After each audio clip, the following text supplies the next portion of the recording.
From the Washington Post, Pentagon surging thousands of troops toward Israel amid Gaza war.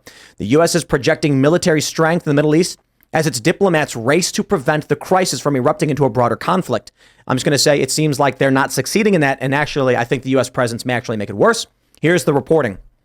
Deployments disclosed by the Pentagon in recent days will surge thousands of U.S. troops toward Israel. I love how they keep saying toward. Projecting expansive military strength in the region as American diplomats race to prevent the war in Gaza from erupting into a broader conflict. The moves include the deployment of 2 U.S. aircraft carriers and their associated escort ships, hauling some 15,000 personnel combined. The repositioning of an amphibious task force made up of about 4,000 Marines and sailors, and undisclosed increases to fighter squadrons already arrayed throughout the Middle East. Another 2,000 support troops have been put on alert and told they should be ready to go within days. The move follows Hamas's stunning cross-border attack on October 7th. This we all know. Now, I feel like the reporting we got on this one was putting the cart before the horse, and I think it was intentional. They're saying it's not an aircraft carrier strike group, it's 2. So an additional deployment. They keep saying in the media they're being deployed towards Israel. They're being sent to the Mediterranean just outside of the conflict. Right. And they're saying the Pentagon is preparing them to actually go on the ground. I was worried about this last week when they reported U.S. hostages were taken. I said, that's usually the United States sending in ground troops, special forces or something to go in and make those rescue. Gaza is not Iran, so it's more likely something like this could happen. But the reporting we got the other day was that 2,000 troops were being prepped to be deployed just outside Israeli waters. Now the Washington Post is telling us actually 19,000 personnel already there, right, with 2,000 more being prepped to go and potentially into the country. Yeah, with the news that they tried storming the Israeli embassy, this is all happening right now. There's a bunch of conflicting reports. Hospital being bombed. The meeting between Biden and Jordan's being canceled now. It seems like war is.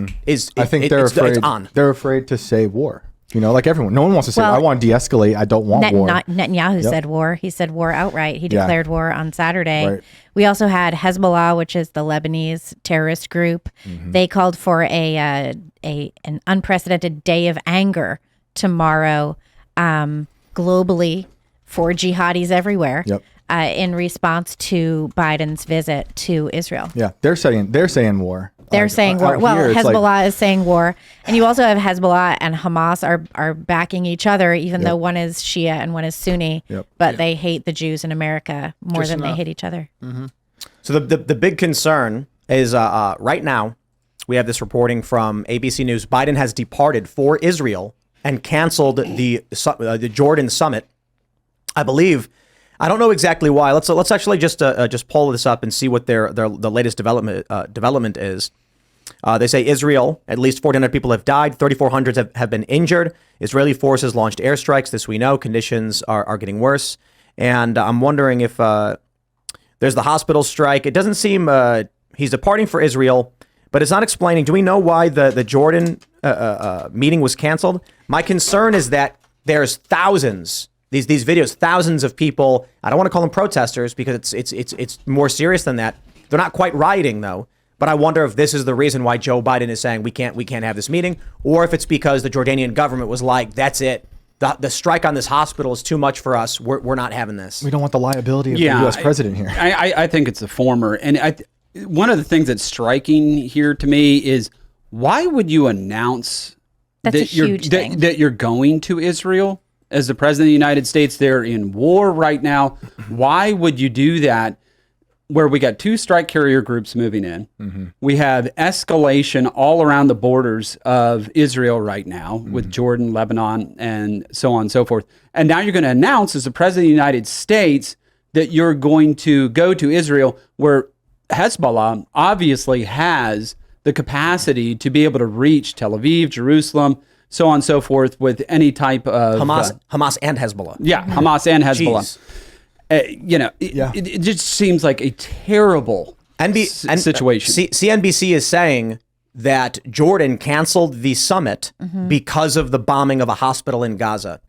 Now, there's a video of this, and I don't want to just rush too far ahead with all of this stuff that's coming out now, but there is video that appears to show it may be a rocket misfire although many on the left are arguing that it was a failed Israeli interception. In which case, there's a lot to talk about here. But before we get into all that, let's just say Joe Biden. We'll keep it to the Joe Biden subject right now. I'm seeing people tweet the concern that Joe Biden is risking his life for no reason.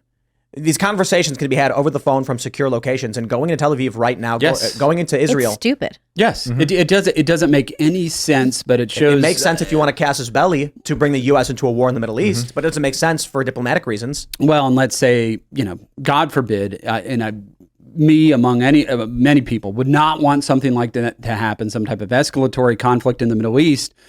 But gosh, wouldn't that look kind of opportune to maybe invade Taiwan? If you're China. Well, that is the next thing. I mean, the next thing we're waiting for is for China to go, lay siege to Taiwan. That's really just the final piece. And you just moved 2 strike carrier groups over there. So that's basically Fifth Fleet, which is stationed in Bahrain, has now moved over there and repositioned themselves off the border of Israel. Third Fleet, which is out there in the Pacific on their own, wouldn't have any reinforcement because Fifth Fleet's now tied up.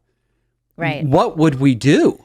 Well, we would have Then we would have a war on 3 fronts. Yes. Not to mention a porous southern border. Right. Yes. Mm-hmm. And with fears that Iranians have already been captured crossing through, as well as people on the terror watch list. So, well, and they've reported that people on the terror watch list have been captured at the southern border. Like at least 151. Captured. Those are the people that they know of. Mm-hmm. It's impossible to know how many. A mess. Yes. Going to the border is like, it's easier than TSA. Dude, they tag your bags, they get you water, and they give you a spot to sleep. They don't even check to see if you've got guns in your bag. No. There's so much news happening right now. It's like we've just told a history lesson in 10 minutes. It's just crazy. I know. And with the Biden thing, I typically agree with you when you say like having a normalcy bias or a positivity bias. Yeah. But I think we're beyond normalcy right now. Oh, since Trump. Since Trump for sure. And Biden going there, it's like, to me, he's a puppet. And now I just see the establishment using him as a human shield to start whatever they want to start. So why would he go unannounced to Ukraine? Do you remember he was unannounced? And it was a year later, and it was a year after the conflict began. And so he goes unannounced to Ukraine, but he's announcing that he's going to Israel. Why would you do that? It's so... You could say maybe it's to make him appear like a strong figure because he hasn't been at all. But he's not. Everybody knows that. He's not strong. Right. So the argument people have brought up is that a wartime president has never lost. And I'm like, yeah, that ain't Joe Biden, though. A wartime president, even George W. Bush, conveys some kind of strength and people fear a dramatic change. But if Joe Biden's as frail and pathetic as he is, people are going to beg for change. They're going to be like, we need a leader now, please. The joke's over. We're sorry we went with this guy. Just gets anybody else. But I mean, look, if we've got 19,000 personnel already in the waters outside of Israel, if they're reporting they intend or are preparing to go on the ground, then they're 10 steps ahead of what we're already hearing about. Yeah, I think that's correct. Yeah, when they're telling the troops to get ready for deployment, that's what they're saying publicly. Behind the scenes, they've already moved everything logistically. The money's been circulating, the resources, food, supplies, everything's already on the move. If these troops are going to be ready, they need resources before they arrive, which means likely it's prepped and ready to go.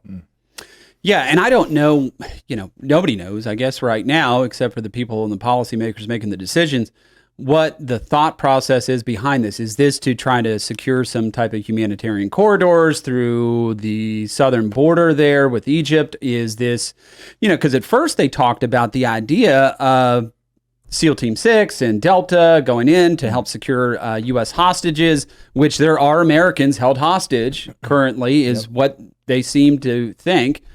And there's already, over 30 Americans that have died over there in Israel.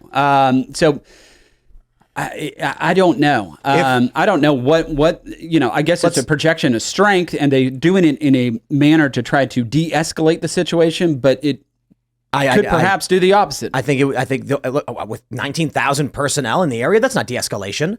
Right. You send in a single diplomat when you want to have a conversation. You call them on the phone.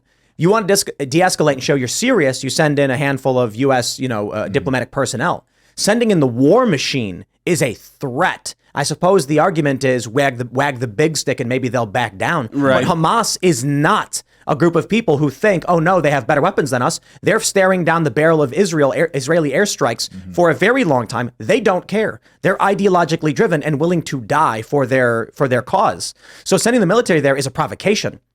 Let's get a little conspiratorial. And the fear is they're prepped for war. Warships ready to go. I don't think any of these people want de-escalation. They're war hawks and warmongers. They've been advocating for U.S. involvement. Joe Biden declares beforehand he's going, then everyone in the United States knows where he's going, knows where he is, and he's leaving now, and it's announced. And what happens as tensions are escalating in the region? Rocket fire today, over and over again, into Israel, reaching Tel Aviv. Hezbollah strikes on civilian territory, or whatever you want to call it, and on civilians. If something happens to Joe Biden, and maybe you can think about it in a bunch of different conspiratorial ways. They want him to be in danger. They want risk. They want injury. They want him targeted. They want a cause for war. It seems like a sacrifice. Well, every conflict that has happened there, that the United States has supported Israel, which, just to be clear, I'm a huge supporter of Israel, and we should be helping the Israelis, and we should be helping the Jewish people. But we've never shown up with 2 strike carrier groups. To my knowledge, that I remember. That's a lot of carrier I think groups. I think this puts Israel at risk. It's one thing when you have the ongoing conflict between Israel, Gaza, Palestine, etc. We've seen it going on and on. With the Gaza war in 2014, it was the Israeli Operation Protective Edge. We had a great concern. I remember being in the newsroom that this could escalate to the point where Iran declares some kind of involvement or provide supplies, forcing the U.S. to respond in kind. But that did not happen. It was 51 days. Things chilled out. For what reason now are they like, let's deploy two aircraft carriers and the president into the region? Yes. Well, we've seen an awful lot, too, on the other side. Like, we've seen Putin meeting with Iran. We've seen that Iran has been meeting with Hamas and Hezbollah. Like, that's all been documented by the Wall Street Journal.